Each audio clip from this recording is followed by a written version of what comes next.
Après, c'est peut-être la meilleure équipe qu'on a eue à Madrid. Ouais.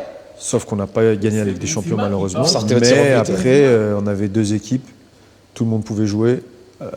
Ouais, c'était contre-attaque, but à tout va. Grand entraîneur.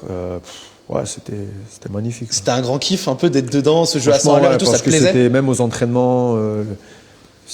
Ouais, c'était comme j'ai dit. Hein, je pense que c'est la meilleure équipe qu'on a eue à Madrid. C'est lesquels les joueurs qui ont fait une différence pour transformer cette équipe en ça? Genre, on sait qu'il y a eu les arrivées par exemple d'Ozil, de Di Maria, à ces périodes-là et tout. C'est eux qui ont déjà l'entraîneur. Ouais. Déjà l'entraîneur, ils ont ramené un des meilleurs entraîneurs du monde. Et ensuite, il a su mettre tout le monde à 100% en fait. Ouais. Le titulaire et le remplaçant. Il n'y avait pas de titulaire ou remplaçant parce que les deux ils peuvent jouer, ils mettent le même nombre de buts ou ils défendent pareil. Donc c'est ce qu'il a réussi à faire avec ce Real Madrid là. T'étais encore avec Gonzalo à l'époque, c'est ça? Ouais, on était en concurrence, mais il y avait même d'autres joueurs, pas que nous deux. Mais à tous les postes, ça doublait. Donc c'est pour ça que c'était une équipe incroyable. C'est une de celles que tu as le plus aimé jouer dedans? Après, c'est différent, mais comme je t'ai dit, je pense que c'est la meilleure équipe qu'il y a eu à Madrid. Oh là là, c'est fort de dire ça. Hein. C'est la vérité, je ne vais pas te mentir. Après, on a eu la BBC, qui marquait beaucoup plus de buts, mais c'était plus les trois. Ouais. Là, c'était toute l'équipe. Donc voilà. Oh là là. Vraiment, tu sais que, parce que tu vois, moi, je vois ça sur des compilations, sur des matchs et tout, je trouve, tu vois, c'est la folie. À vivre à l'intérieur, ça devait être une expérience de ouf. Juste aux entraînements, toute la semaine, tout le monde à fond. Et tu sentais qu'il y avait quelque chose de... Voilà, on était puissant, quoi. Ça se lançait, etc. C'était propre. Ouais. Excellent. Ce qui m'a choqué en vrai, c'est que c'est sorti de la bouche de Karim Benzema. La meilleure équipe du Real Madrid, c'était sur l'ère Mourinho. De Benzema. Parce que lui, là, c'était pas facile pour lui sur l'ère Mourinho. Parce que Mourinho, même Iker Casillas, la légende Iker Casillas au Real Madrid, était parti sur le banc. Sur le banc pour faire jouer Diego Lopez.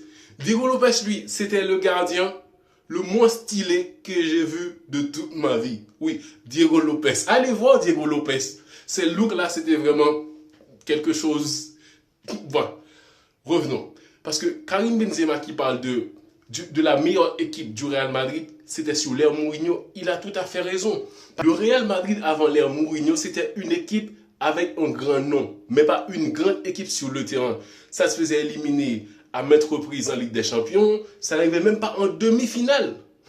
Et contre le Barça, c'était vraiment un carnage à répétition, des savons. Et puis Mourinho, il arrive. Et ça a commencé.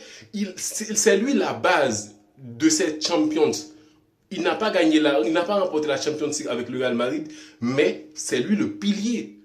Parce que c'est lui qui a forgé le mental du Real Madrid pour avoir une équipe solide.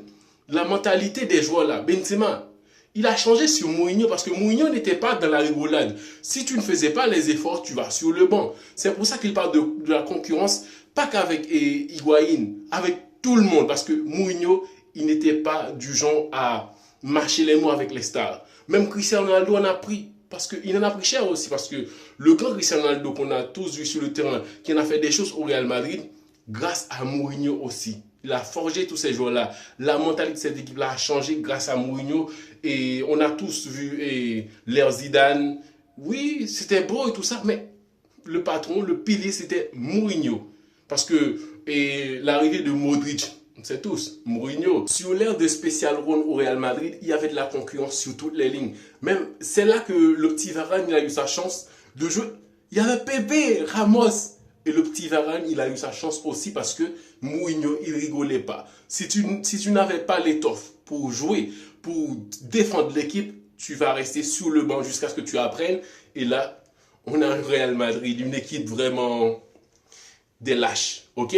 Parce que à mon décision du coach, il commence à pleurer et tout ça. Donc, Mourinho, il n'y avait pas ça. Tu pleures, va pleurer sur le banc, pas sur le terrain, frère.